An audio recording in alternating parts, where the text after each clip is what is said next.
Hello and welcome to this week's edition of Bible Topics. I'm Regan King, and I'm thanking you once more for joining me for what I hope will be an enlightening and encouraging time. Now, Israel is daily in the news, and we see the world itself is purportedly on the brink of World War III. There are many people in the discussion of the ongoing Middle East conflict between Israel and Hamas and the ongoing rumblings between Israel and the Palestinian local authority and various other Palestinian Islamic jihadist groups. The debate rumbles as to whether or not the Jews have always been in the land. And there's a lot of interesting things that one can hear. Certainly, if you're observing many of the protests that have abounded across London on the weekends ever since October the 7th massacre, you'll see placards and signs claiming that the land has always been Palestinian and making all sorts of assertions regarding the Jews being colonizers and very anti-Semitic language being used. Around Christmas time, we've seen, and this has been going on in some cases for years, claims that Jesus was Palestinian. There are individuals who claim that the land has always been Palestinian, it's never been Israeli. And the idea of a Jewish nation state being formed and being lawful, as it was deemed to be by the United Nations back in the 1940s, is deemed completely anathema to so many. So what I thought would be helpful is if we took the Bible, because this is Bible Topics, and if we actually walked through the historic timeline of the land that we now call Israel and asked some questions. Were the Jews always in the land? Was the land always Israel? Does the land continue to belong to the Jews in some way, if it ever did in the first place? What about Palestine? What about the claims of predominantly Arab nation states that the land does not belong to Israel and that they are the oppressor and that they are colonizers and should be eradicated? What of those claims? We need to think biblically, we need to think clearly, and we need to think deeply. And I do hope that as we go through this time that we'll be enlightened both as to the place of the Jews in ongoing situations across the geopolitical spectrum, but that we'll also have a greater understanding of where some of these conflicts arose and why these conflicts persist even tragically to this day, and why they will continue to persist, I believe, until Jesus comes again. Okay, so first of all, we have to make the observing point. We have to say that the earth is the Lord's and the fullness thereof. Okay, the scriptures make this very clear. Every element of this creation belongs to the Lord. It is at His to dispose of. It is His to freely give to whomever He calls. He appoints and He gives right, and He gives a lack of right in some cases. He takes, He gives, and gives again. Okay, there's all sorts that we can see and conclude in regard to the control of God over every individual nation and state. Boundaries change, borders change.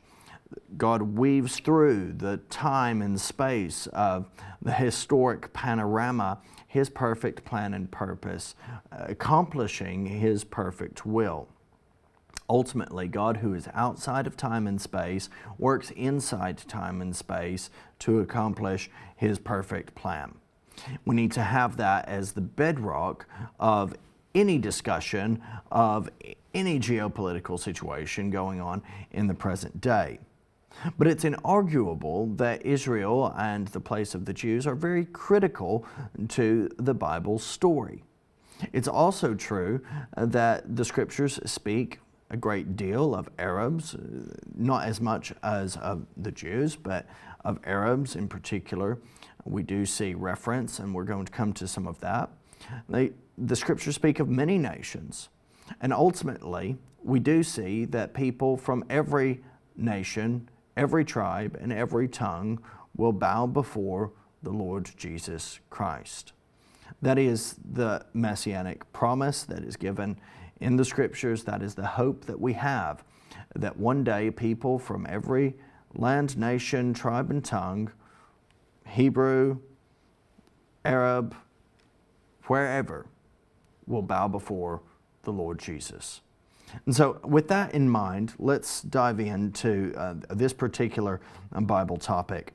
First of all, we need to understand the role of history. It picks up essentially in relation to the Jews, in relation to the Hebrews, with a man named Abraham. And there's a few different datings that people will submit that are out there, but approximately 2,090 years before Christ, God calls a man named then Abram to leave the land of Ur. Now this is modern-day Kurdistan, and he proceeds to make a covenant with him, promising land, descendants, and blessing with the impact on all nations. This is there in Genesis chapter 12.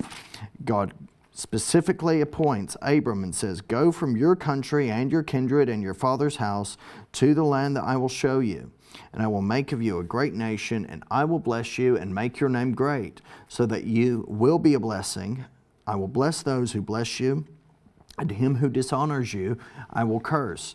And in you all the families of the earth shall be blessed." So Abram went as the Lord had told him, and Lot went with him, Lot being his relative. We'll come to Lot in just a moment. But Abram obeys the Lord, he believes the Lord, and he steps forward in faith. And the Lord, the scriptures say elsewhere, counts it to him his righteousness. He enters into the land of Canaan, and that's where he is taken, that's where he goes. We read this in the following verses there in Genesis chapter 12, and we see at that time the Canaanites were in the land. This is verse 6. So first of all, let's be very, very clear. The Bible does not say that the Jews were always in the land. It actually says right here in this region that we now refer to as Israel, the Canaanites were in the land at that time. But this also happens to be the land that God has taken Abram, the land that God is going to give to Abram. So Abram continues wandering, and they live a very nomadic life. They eventually arrive in Egypt. There are some various features of their journey, less than ideal, but we see that there's a separation between Abram and Lot. There's a strife between their herdsmen and the herdsmen of Abram's livestock and Lot's livestock. And it says, at the time, the Canaanites and the Perizzites were dwelling in the land. This is chapter 13, verse 7. Abram doesn't want any strife, and so he puts it to Lot, choose which part of this territory you're going to go. Separate yourself from me. We don't want any further division. You take this side, I'll take this side. Lot lifts up his eyes, and he sees the Jordan Valley was well watered, everywhere like the garden of the Lord, like the land of Egypt in the direction of Zoar. This was before the Lord destroyed Sodom and Gomorrah. We read in verse 10 of chapter 13.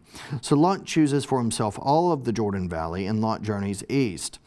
Abram settles as well in the land of Canaan, while Lot settled among the cities of the valley and moved his tent as far as Sodom. Now the men of Sodom were wicked, great sinners against the Lord. So there are other people in this land of Canaan, the Canaanites and the Perizzites.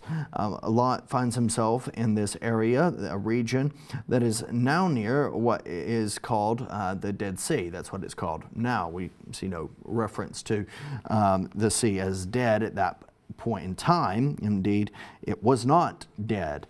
But the circumstances that occur around 2065, in which Lot sees the destruction of the land in which he's living, Sodom and Gomorrah, occur, then produces really and leads to this remarkable sea, which is called the Dead Sea. We see that there's this amazing, incredible, and tragic story where Lot and his daughters leave the cities of Sodom and Gomorrah. They leave with Lot's wife, but Lot's wife looks back. And there's a very unique marker that some people have purported for a significant length of time that's pictured there on the timeline that they say is Lot's wife over there in the right-hand corner. It says in the scriptures rather strangely to our minds, as she looked back, she was turned into a pillar of salt. We see that there's fire and brimstone that rains down, and there's the judgment of God that meets Sodom and Gomorrah, leading to this massive element of destruction. Okay, we can fast forward, and we see that God has promised descendants, but there's a little bit of a complication because Abraham doesn't have descendants. Abraham and his wife Sarah are of quite an old age already, and Sarah, one scripture says, but both of them are as good as dead, but Sarah is past the age of conception. But God promises Abram in a vision in Genesis 15 that he's going to give him descendants. He continues to say that he's going to give descendants. Even he says, number the stars if you're able to number them. So shall your offspring be. And he believed the Lord, and it was counted to him as righteousness. Genesis 15 verse 6. The Lord says, I am the Lord who brought you out from Ur of the Chaldeans to give you this land to possess. So descendants and land. But Abraham is like, Lord God, how am I to know that I shall possess it? The Lord gives a promise, and he actually says that the people, your offspring, will be sojourners in a land that is not theirs, and will be servants there, and they will be afflicted for 400 years. But I will bring judgment on the nation they serve, and afterwards they shall come out with great possessions. As for you, you shall go to your fathers in peace, you shall be buried in a good old age. And they shall come back here in the 4th generation, for the iniquity of the Amorites is not yet complete. He's speaking of this land which he goes on to say is that he's going to give Abraham's descendants. To your offspring I give this land. It's not their land originally. It's not their land by their own right, apart from that right that is God-given. To your offspring, I, the Lord says, give this land from the river of Egypt to the great river, the river Euphrates, the land of the Kenites, the Kenizzites, the Kadmonites, the Hittites, the Perizzites, the Rephaim, the Amorites, the Canaanites, the Girgasites, and the Jebusites. God promises to give Abraham's offspring this land. Okay, now the iniquity of the Amorites, a very wicked and evil people, as were the other tribes that populated Canaan, he says, is not yet done. Okay, so what's going to happen? How is Abraham going to see descendants? Well, he and Sarai, they're still referred to at this point as Abram and Sarai. God has not yet given them their new names. They decide to undertake and speed up this process of their own doing. They decide to undertake a sort of ancient surrogacy ritual in which Sarai gives Abram her handmaiden Hagar to conceive from Abram her child. Now, of course, it's not Sarai's child, it's Hagar's child, but ancient day surrogacy recognized this as a child for Sarai. And they do conceive. Abram and Hagar do conceive. And a child is born named Ishmael. And Ishmael's offspring will eventually be referred to as the Ishmaelites. Ishmael is born at the end of chapter 16. And we see that this has massive ramifications. This is not what God had commanded Abram. This is not the promised child that God had spoken of to Abram. He speaks of how, he says, I'll give to you and to your offspring after you the land of your sojournings, all the land of Canaan, verse 8, for an everlasting possession, and I will be their God. Okay, and so he speaks to Abraham as he's given covenant in this way, and speaks again of how Sarah herself will conceive. Now, this is again bizarre, and they lack faith at this point.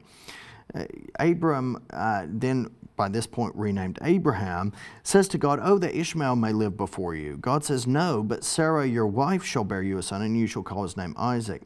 As for Ishmael, verse 20 of chapter 17, "I've heard you. Behold, I have blessed him, and will make him fruitful, and multiply him greatly. He shall father 12 princes, and I will make him into a great nation. But I will establish my covenant with Isaac, whom Sarah shall bear to you at this time next year." This proceeds, and indeed we do see that God gives Isaac. And between this moment of promise and the destruction, in between this moment of promise and Isaac's birth, we have the destruction of Sodom and Gomorrah, to which we've already referred. This is followed, however, in around the same-ish time, 2065 BC, the birth of Isaac. And this is the beginning of God fulfilling this covenant regarding descendants for Abraham and from Sarah. Ishmael is not the promised child. Contra Islam's alternative history, which indicates and says that Ishmael is the promised child, Isaac is the promised child. And this is from the original primary source document, the Torah, which indeed the Quran calls Muslims to read. More on some of the alternate history later on. But we see through all of this, as individuals are making steps and making choices, some in the Lord that are blessed, some not of the Lord that are not blessed, the decisions always have consequences. And we see that because of not following God's way, things become more and more difficult for generations to come. Isaac is born, and then following Isaac's birth, we have this remarkable scene wherein God protects Hagar and Ishmael. There's blessing even that Hagar and Ishmael are experiencing and grow up.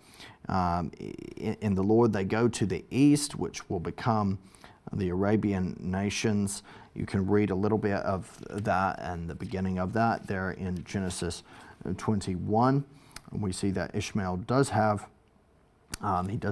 children as well, as was promised by the Lord, and this begins that great nation that the Lord promised would arise out of Ishmael.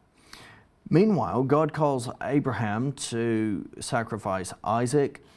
We won't dwell on that too much just right now, but Abraham believed that God was going to raise Isaac from the dead because he trusted that Isaac was the promised child, and so God was not going to allow him to be put to shame. God was not going to allow Isaac to remain dead. Hebrews 11 clearly shows that this is an element of the faith which Abraham had in the Lord.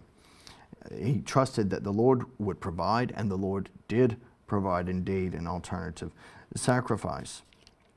Isaac will marry Rebekah, and we see that they will give birth to two sons, Jacob and Esau. Now, it will be from Jacob that we see eventually, born in around 2005 BC, Jacob will be the father of the tribes of Israel.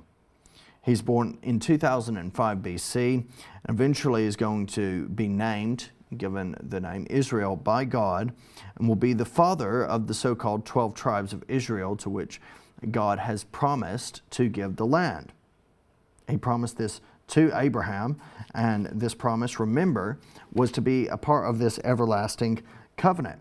God promises to Isaac the same. He promises to Jacob the same. These promises endure forever. Okay, now moving swiftly on. We see that Israel has a son, Jacob, renamed Israel, has a son whose name is Joseph. And from about 1910 to 1800, we see the span of Joseph's life. He's born and is eventually sold by his brothers, who were sick of what they probably felt was pride and arrogance, into slavery.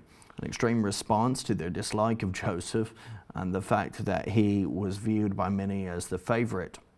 In God's sovereignty, though, Joseph rises to a place of status in Egypt surpassed only by Pharaoh.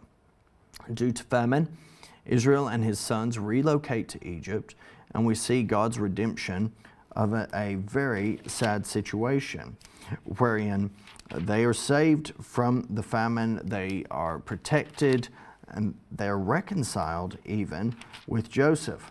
Now, this is skipping a great deal, but throughout, I remind you that the understanding was that this was the land that God was promising that God would give to Abraham and his descendants. They've now left and they've gone to Egypt to escape this famine. While they are in Egypt with Joseph, they become worried that Joseph is going to cause damage because of the sin that was committed against him. But he says, no, I'm not going to do this, because what you meant for evil, God meant for good, for the saving of many. This is in the final chapters of Genesis that we see that element. But in Exodus chapter 1, after being reminded of the sons of Israel who came to Egypt with Jacob in verse 1, each with his own household, Reuben, Simeon, Levi, and Judah, Issachar, Zebulun, and Benjamin, Dan, and Naphtali, Gad, and Asher. All the descendants of Jacob were 70 persons, Joseph already in Egypt. Joseph dies, and we read that there arose a new king over Egypt who did not know Joseph. And we see that animosity and hatred built up against the people of Israel. In fact, verse 9, it doesn't even address them as Hebrews. It says, the people of Israel are too many and too mighty for us. Come, let us deal shrewdly with them, lest they multiply, and if war breaks out, they join our enemies and fight against us and escape from the land. And so we see this servitude, this slavery that God promised would happen to Abram begins to occur 400 years, in fact. Now, we fast forward from that period, through that period of 400 years, a significant length of time, and we arrive at around 1450 BC, when God has appointed Moses to go to Pharaoh and to say, let my people go. Again, we're giving a snapshot here. We're having to miss out quite a few details. There had been an attempt to completely eradicate the Hebrews, the people of Israel. And you can read that in Exodus chapter 1, how due to some very brave Hebrew midwives, the lives of many male children were kept, including that of Moses. We see that Moses is of the house of Levi. There are still records being kept during this time, and still family lines that are clear in this record. Moses is born, and Moses is kept alive, being found in a reed basket on the Nile River by Pharaoh's daughter. He is in a state of God's providence, brought up even by his own mother in God's mercy for a significant length of time, and then given back to Pharaoh's daughter, and grows up in Pharaoh's household. He murders a man and flees as a fugitive to the land of Midian. From there we see God reveals himself to him as the great I Am, and he points Moses back to Egypt to go and be the catalyst through which his promise to the Jews, to the descendants of Abraham, would be fulfilled. That is, that promise he made that they would serve for 400 years and then be able to return to their land. Moses does exactly as he's told. There are protest moments. There are moments where he lacks confidence and lacks faith, it would seem. But God uses him powerfully, and Moses does indeed go to Egypt. And after a series of plagues and refusals on Pharaoh's part, the people exit the land of Egypt. Yet tragically, from that same year, from the time that Moses gives the law of God, the Ten Commandments included, to the people, there is rebellion against this one who has delivered them. There's rebellion against the truth of who God is and who He has called the Hebrews to be. This is a devastating turn of events and immensely frustrating. Even as we read through the story today, we can feel what might have been, and the pain and the cost and even the stress that Moses at times was under as a leader comes through and is carried out. Moses will tragically not be able to enter the promised land. He will only be able to lead the people so far to the very brink of it. Due to the people's fear and their lack of faith, we see that they find themselves incapacitated for 40 years, wandering around in the wilderness.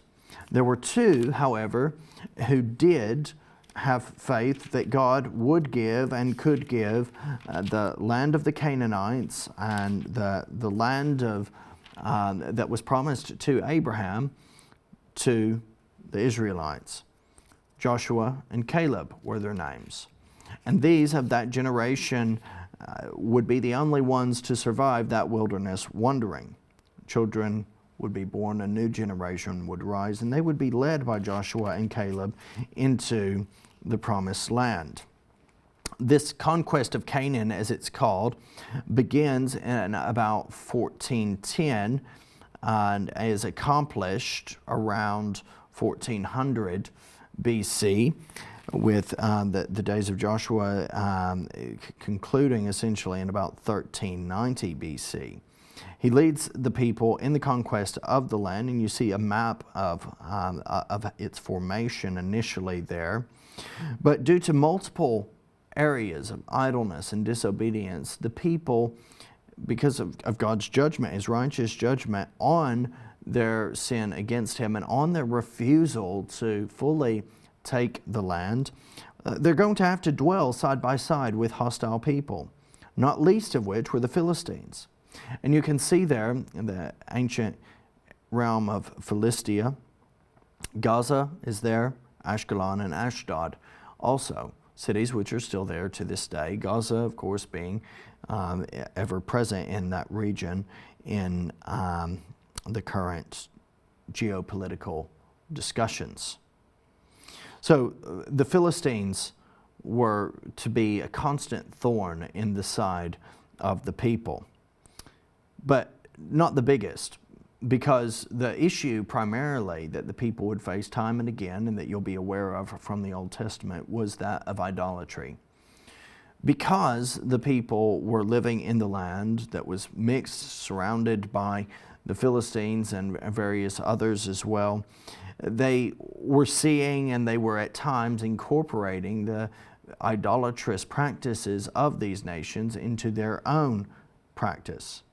They even worshipped the Baals in some cases. They built up high places and offered sacrifice and erected Asherah. They partook in pagan fertility cult worship. And this incurred God's righteous wrath and judgment. Between 1245 and 1045 BC, we have the period known as the Judges, and it's recorded there in the Bible book of the same name, Judges. Judges includes that one Samson, is a story well known even in popular culture, the story of Samson and Delilah depicted there in artistry on many occasions. But this is only one of many stories that are found within a period of seven periods of apostasy.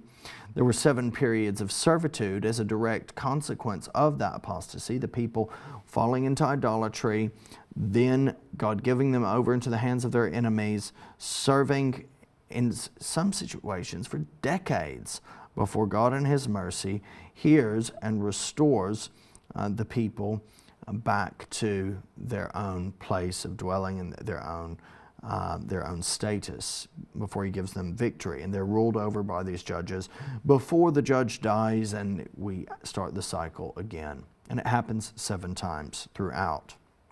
Eventually, when we arrive in 1 Samuel, we see the people have grown weary under the judges, and they no longer want to be a theocracy as such, that is under God with a judge orchestrating and directing. They want to be more like the other nations of the world.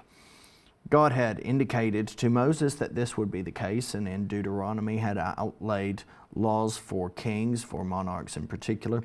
But we see that they cry out for a king in the days of the final judge, Samuel, and indeed we see his own sons were involved as well in executing judgment, but they were ineffectual on the whole.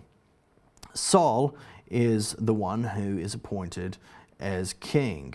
And from the reign of Saul, from about 1095 to 930 BC, the tribes of Israel remain united under the same monarchy. David and Solomon will follow Saul. You can read of the stories there. You can see that the temple on the Temple Mount was, as it's known today, was erected. It's on Mount Zion.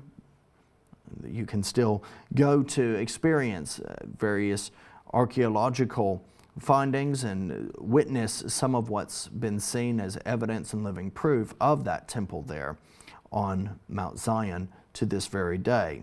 Currently inhabited by Al-Aqsa Mosque and the Dome of the Rock, but inarguably the site of Solomon's temple and eventually later on the second temple. Now, the kingdoms tragically split. The kingdoms by this point experiencing a degree of power, prestige, recognition by many different nations, particularly during Solomon's reign. We see it falls into a state of total disarray and dilapidation because of Solomon's son Rehoboam's foolishness, where the people plead with him to go easier on them than his father did. Solomon had all of these projects he was involved in and brought the people alongside him, wanted them to do and carry out all of these vast works. He is an incredible individual in many ways, but was a harsh taskmaster, and the people were exhausted. And so they plead with Rehoboam, please go easy on us. Rehoboam took advice from elders and from a group of young men, some various friends of his. And the advice from the elders was to heed the cries of the people and to be generous and gracious and merciful to them and understanding of their situation and to act with patience. The young men were arrogant and said, no, you need to make it that much harder. You need to really put your stamp of authority on this. It led to the split of the kingdom into two kingdoms.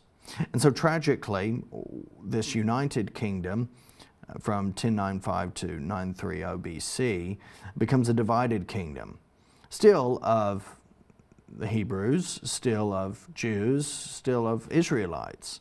They're all descended from Israel, but divided under two monarchies, the northern kingdom of Israel and the southern kingdom of Israel. The northern kingdom known as Israel, the southern kingdom known as Judah.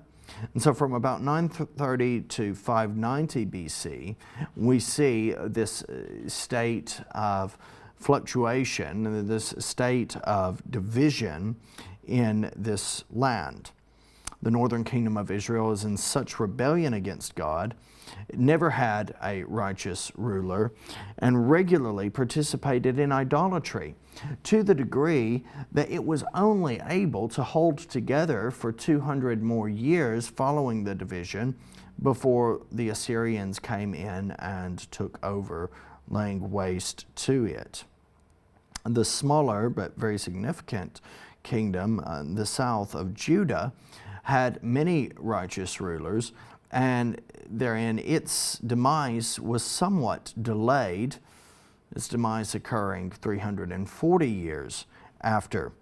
And while the northern kingdom of Israel would never return to its former glory, because Israel was taken by the Assyrians, and eventually the Assyrians and The Hebrews in the northern kingdom would intermarry, leading to the formation of what would be called the Samaritans, including a syncretism of beliefs and practice. The kingdom of Judah would see a remnant. It would see survival. They would be preserved. They would be taken over by the Babylonians, and they would become incorporated into the kingdom, the empire of Persia, but they would survive and maintain and retain unique identity.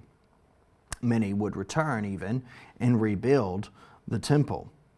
So this is where we're at in situation really throughout a great portion of the Old Testament. It follows on, though, because we have a return from exile, and that return from exile eventually sees the Jews go to, in the days of Nehemiah and Ezra, rebuild walls, rebuild the temple.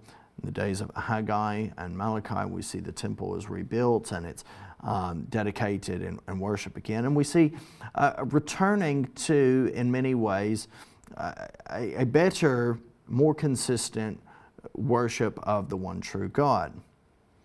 However, not without corruption, not without problems. And this is addressed at times, particularly in that last book of the Old Testament in Malachi. But that's where we are in the Old Testament.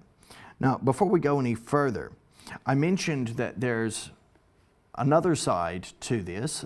We have to ask the question, as we're discussing, were the Jews always in the land? And we've seen that God gives them the land. They were not always in the land, but God gives them the land, and this saturates the whole of the Old Testament story, really. It's a massive feature. It's a massive part of it. But what happened to the descendants of Ishmael? We see that the descendants of Ishmael are going to become a great and mighty nation. Hagar bears Ishmael to Abram. Abraham was given this promise that the descendants of Ishmael would become a great nation there in Genesis 17, verse 20. God himself giving that promise. And then we see further that God interacts, the angel of the Lord, this is God the Son, in a pre-incarnate appearance is what the general theological interpretation and belief is, found Hagar by a spring of water in the wilderness, the spring on the way to Shur. And he said, Hagar, maid of Sarai, where have you come from and where are you going? She said, I am fleeing from my mistress Sarai. The angel of the Lord said to her, return to your mistress and submit to her. The angel of the Lord also said to her, I will so greatly multiply your descendants that they cannot be numbered for multitude. And the angel of the Lord said to her, behold, you are with child and shall bear a son. You shall call his name Ishmael, because the Lord has given heed to your affliction. And then in Genesis 21, 17 through 21, when Hagar and Ishmael are moving to the region that is now referred to more generically as Arabia, the angel appears to her and says, God heard the voice of the lad, that is Ishmael, and the angel of God called to Hagar from heaven and said to her, what troubles you, Hagar? Fear not, for God has heard the voice of the lad where he is. Arise, lift him up, and hold him fast with your hand, for I will make him a great nation. Then God opened her eyes, and she saw a well of water, and she went and filled the skin with water and gave him a drink. And God was with Ishmael, and he grew up. He lived in the wilderness and became an expert with the bow. He lived in the wilderness of Paran, northern Arabia, and his mother took a wife for him from the land of Egypt. And this continues, it persists, and we see some further breakdown in regard to the lineage of Ishmael. In Genesis 25, verse 6, and from verses 12 through 18, to the sons of his concubines, Abraham gave gifts. And while he was still living, he sent them away from his son Isaac eastward to the east country. And the east country generally being to describe Arabia. These are the descendants of Ishmael, Abraham's son, whom Hagar the Egyptian, Sarai's maid, bore to Abraham. These are the names of the sons of Ishmael, named in the order of their birth: Nebaioth, the firstborn of Ishmael, and Kedar, Abdil, Mibsam, Mishma, Duma, Massa, Hadad, Tema, Jeter, Naphish, and Kedema. The Ishmaelites, as the descendants of Ishmael would be known, were also the ones who are seen taking Joseph into slavery. He's sold, remember, into slavery by his brothers. They are there to take Joseph, to be catalyst through which Joseph arrives in Egypt as the Lord had planned. Joseph arrives there. Remember, the Lord had planned this. Joseph gives testimony that the Lord had planned this. Joseph says, what you meant for evil, God meant for good, for the salvation of many. So God even worked in and through this horrific situation in Joseph's life and sees him brought to Egypt. There are other passages which reference Arabs and Arabia as well. We see in 2 Chronicles 9:14 that there were traders and merchants who brought, all the kings of Arabia and the governors of the country brought gold and silver to Solomon. In 2 Chronicles 17:11, we read similarly, as Jehoshaphat reigns in Judah. Some of the Philistines brought Jehoshaphat presents and silver for tribute. The Arabians also brought him flocks, 7,700 rams and 7,700 male goats. In 2 Chronicles 21, verse 16, at this period, we also see, again, it's in Judah, Jehoram is reigning in Judah, and we see the Lord stirred up against Jehoram the spirit of the Philistines and of the Arabians who are beside the Ethiopians. In 2 Chronicles 22, verse 1, the inhabitants of Jerusalem made Ahaziah, his youngest son, king in his place, for the band of men who came with the Arabians to the camp had slain all the eldest. So that you see the Arabians in some passages are giving gifts, and there's seeming peace, and there's a way of dealing with one another that's civil. And then in other passages you see there's great war and there's significant bloodshed. So Ahaziah, the son of Jehoram, king of Judah, reigned. In 2 Chronicles 26, verse 7, we also see passing reference to the Arabians in the reign of King Uzziah. It says, God helped him against the Philistines and against the Arabians who lived in Gurbaal and the Meonim. So there are a range of passages and a mixture of perspectives. Now, but before the exile, we see in the prophets, Isaiah prophesies and he speaks in his prophecy, referencing on a couple of occasions. There are a few passages. There's even an oracle against Arabia. But in Isaiah 13:20, we see one passage. I'll read that in relation to the judgment of Babylon that's coming upon Babylon, that will come upon Babylon because of its overtaking of Israel, because of its essential destruction, wholesale destruction of Jerusalem and God's people there. He says, Babylon, the glory of kingdoms, verse 19, the splendor and pomp of the Chaldeans will be like Sodom and Gomorrah when God overthrew them. It will never be inhabited or lived in for all generations. No Arab will pitch his tent there, no shepherds will make their flocks lie down there. But wild animals will lie down there, and their houses will be full of howling creatures. He goes on and describes that picture of desolation. Also, Jeremiah 3:2, similarly speaking against God's own people, the people who are the covenant people of God, and their waywardness and the evil with which they have acted, the idolatry, the wholesale immorality, speaks in a devastating way as he calls Israel to repentance. Lift up your eyes to the bare heights, Jeremiah 3 verse 2. And see, where have you not been ravished? Speaking of this spiritual idolatry, which he's comparing to spiritual adultery. He's using the terminologies of immorality and adultery here. Where have you not been ravished By the waysides you have set awaiting lovers like an Arab in the wilderness. You have polluted the land with your vile whoredom. Now, the people come out of exile, and we see as Nehemiah goes to head up the project to rebuild the walls around Jerusalem, Sanballat the Horonite, and Tobiah the Ammonite servant, and Geshem the Arab heard of it. And they jeered at us. Nehemiah is conducting this process now. And they're there in Jerusalem, and they hear of it, and they jeered at us and despised us and said, "What is this thing that you are doing? Are you rebelling against the king?" Then I replied to them, "The God of heaven will make us prosper, and we his servants will arise and build. But you have no portion or right or claim in Jerusalem." He says to Sanballat the Horonite, Tobiah the Ammonite, and Geshem the Arab. Now, further in Nehemiah 4:7-8, when Sanballat and Tobiah and the Arabs and the Ammonites and the Ashdodites heard that the repairing of the walls of Jerusalem was going forward and that the breaches were beginning to be closed, they were very angry, and they all plotted together to come and fight against Jerusalem and to cause confusion in it.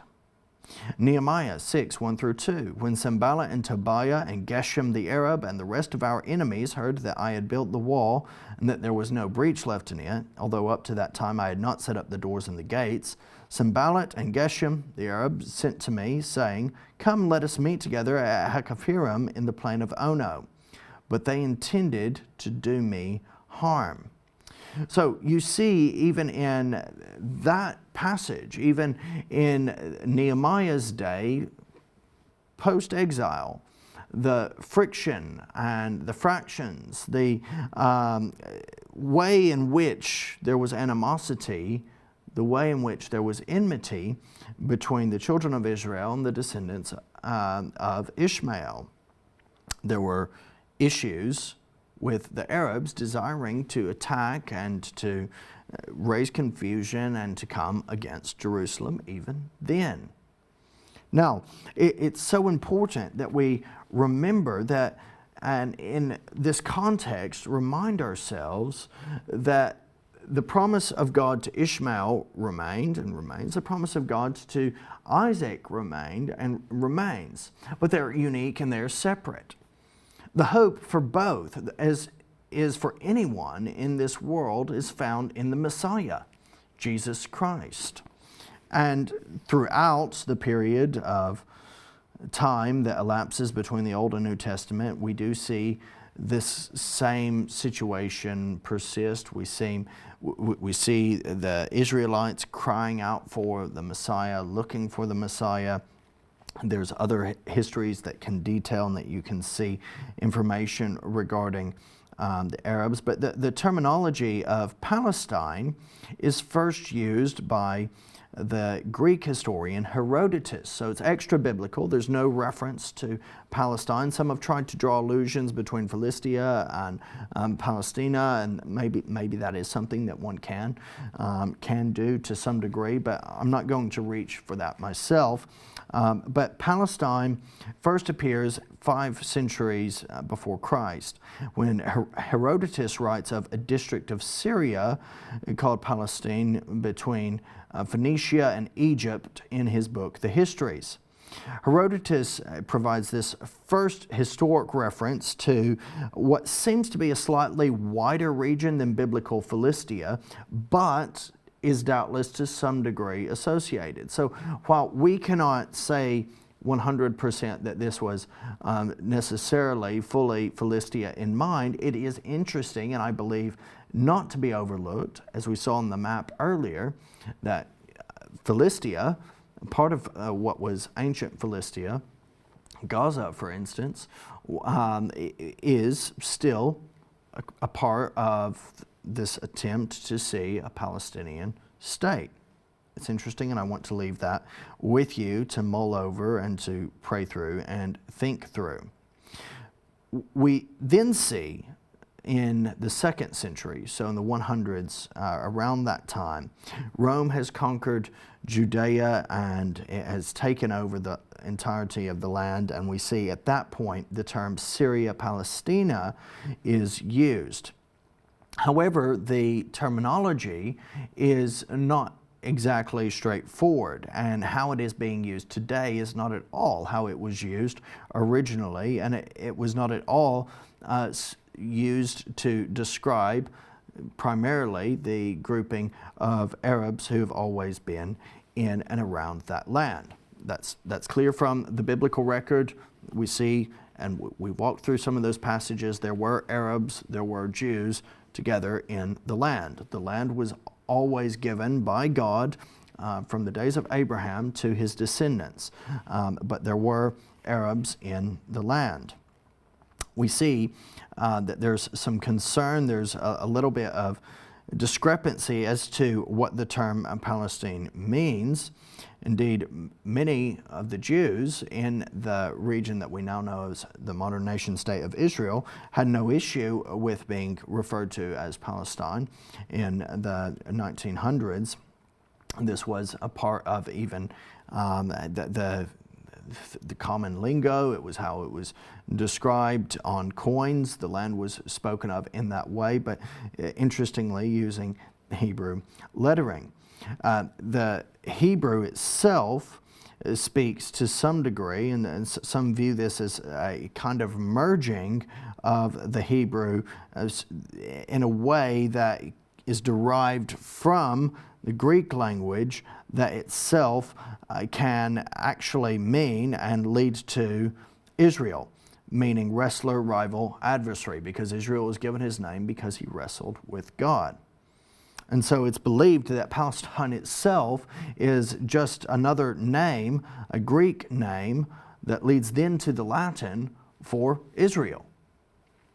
So there you have that etymological side of things. And I want you to look into that and consider that on a deeper level.